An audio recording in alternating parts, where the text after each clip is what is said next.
Shalom Aleichem, Rabbi Kovacs here. Mishnah Yomi for Shabbat B'Shalach is in chapter 3 of Makkot, Mishnah 14 and 15. Today is our last full day of getting Makkot. Tomorrow, Bezrat Hashem, we finish getting our Makkot and we move on to learn Shavuot. So we've been learning about the actual act of flogging, of lashing someone who's hayev malkut or Makkot. So Mishnah 14 mentions the hakore, someone also is reading verses during the act of lashing.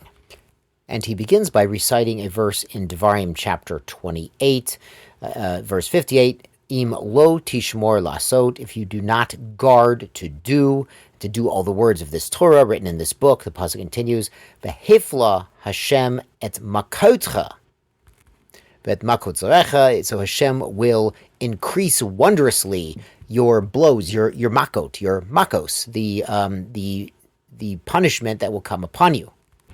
And then he reads a verse in chapter 29 of Devarim, Ushmartem et divrei habrit hazot, etc.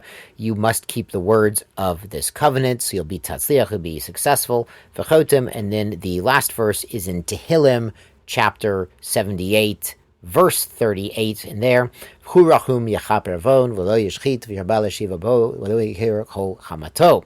Hashem is the merciful one. He forgives sin. He holds back anger. He does not vent all of his anger upon us. V'chozer l'tchilat mikra. Then he goes back to reciting that first verse in Devarim 28 again. The idea here being he finishes reading the verse when the blows, the Makkot, are finished being given out. So if the Makkot are still ongoing, then he'll go back and read the verses again. Now, in modern times, quite modern times, I've actually seen symbolic Makkot being done, Erev Rosh Hashanah, Erev Yom Kippur. I've seen Iraqi and Moroccan and Persian Jews get symbolic Makkot from someone else in the congregation as an atonement. We'll actually see in the next Mishnah, there's also an opinion that receiving Makkot can also undo the damage of Caret, an even more severe spiritual penalty. And in modern times, the person giving the Makkot or someone else just recites the verse V'hu rachum, Yachaper avon, etc. in Tehillim chapter 78, and that verse actually has 13 words, so then it would be repeated 3 times, 1 word for each symbolic makkah. You understand, it's not a flogging with a whip, it's just a tapping with a belt in modern times, as far as I've seen. So it'd be 39 symbolic blows, 1 per each word, because the pasuk's repeated 3 times.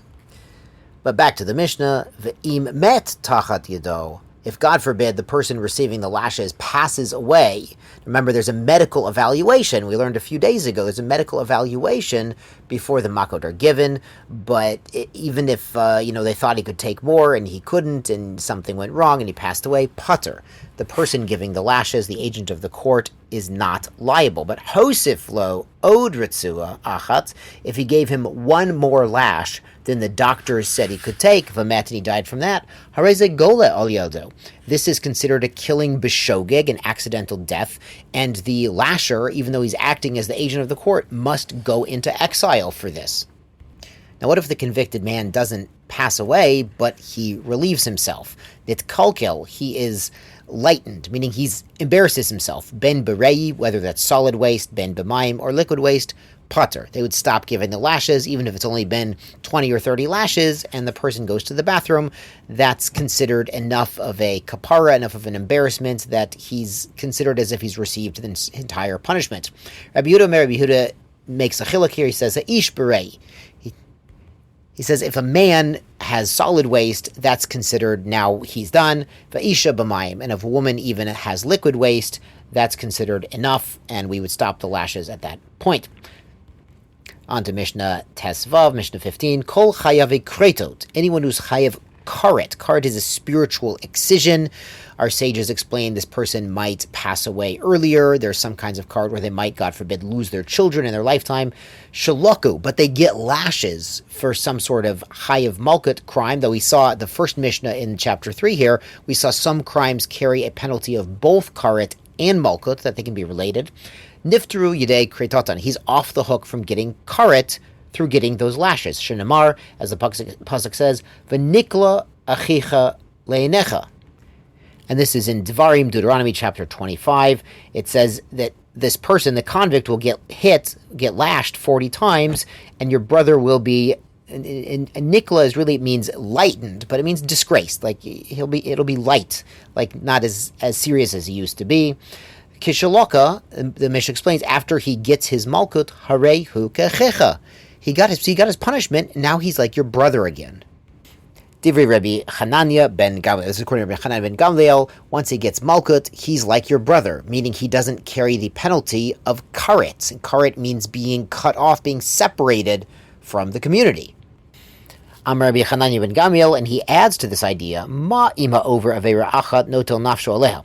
When a person commits a single sin, a caret-bearing sin, a serious sin, Hashem could take his life as punishment. He gets caret. Ha'osei mitzvah achat. Someone does the opposite. He does a single good deed, a single mitzvah. Alachat kam v'kama shetinatan lo nafsho. Hashem will give him his life. Hashem will give him more life, more joie de vivre, a better life. Rabbi Shimon Omer, he says he agrees with the concept, but he says mimkama hulamed. He says you could learn this concept from the verses in the Torah itself. Shnamar, it says in Vayikra chapter 18, v'nichratu anefashot osot. They will be cut off. The sinners that do these sins will be cut off. This is lashon caret nichratu. V'omer, and it also says in that chapter, asher yaseh otam ha'adam v'chai b'chem. Hashem says you should keep my chokim mishpatim, keep all my laws, that when you do them, you live through them. You live by doing the positive mitzvot of the Torah. So Rabbi Shimon learns out it's not just doing something positive, but hakol yoshev v'lo avar avera. If someone had the chance to do a sin and restrained himself and sat there and did not get up and do the sin, nothing lo schar k'osei mitzvah. That's also as good as doing a positive mitzvah and earns someone life. Rabbi Shimon bar Rebbe Omer, Rabbi Shimon the son of Yehuda Nasi, he adds a similar concept. Harehu Omer, the Torah says in Devarim chapter 12, Rak hazak, just be very strong. Levilti achol et adam, not to eat blood of animals. Ki adam hu hanafish, because the blood is the life force of the animal. And the verse there goes on to promise a reward for you and your children for avoiding eating blood. So Rabbi Shimon explains, Ma im adam shenafsho shel adam kotzim mimenu. Just like when it comes to blood, that people normally are kotza, they reject it. They don't want to consume blood at all. Haporish mimenu mekabel schar. But separating from eating blood, you get rewarded from this. The pasuk says you get rewarded.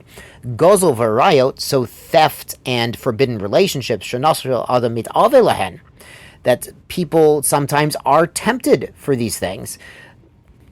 Umechamdoton, and they can look like chemda, they can look desirable and something to want. Haporish mehem, so someone who separates and does not do those crimes, alachat kama v'kama, all the more so, sheyizke lo l'dorotov l'dor dorotov ad sof kol adorot. He'll have merit for himself, for the following generation, and for all the generations of his descendants forever and ever. The idea being that logically we don't normally want to eat blood, but the Torah guarantees us a reward for not eating the blood. So the things that naturally we want to do, that overcoming our natural inclination or temptation, certainly will be rewarded even more so. And this lashon uses dore dorot, when we do something positive, when we avoid something negative, or we commit ourselves to something positive, it affects not just ourselves and our neshama, but it adds to our spiritual DNA.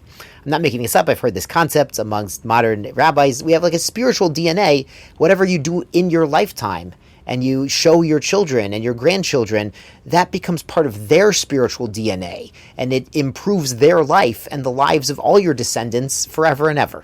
We should be zoche to always be improving and always setting a good example for others. Tizkulu mitzvot.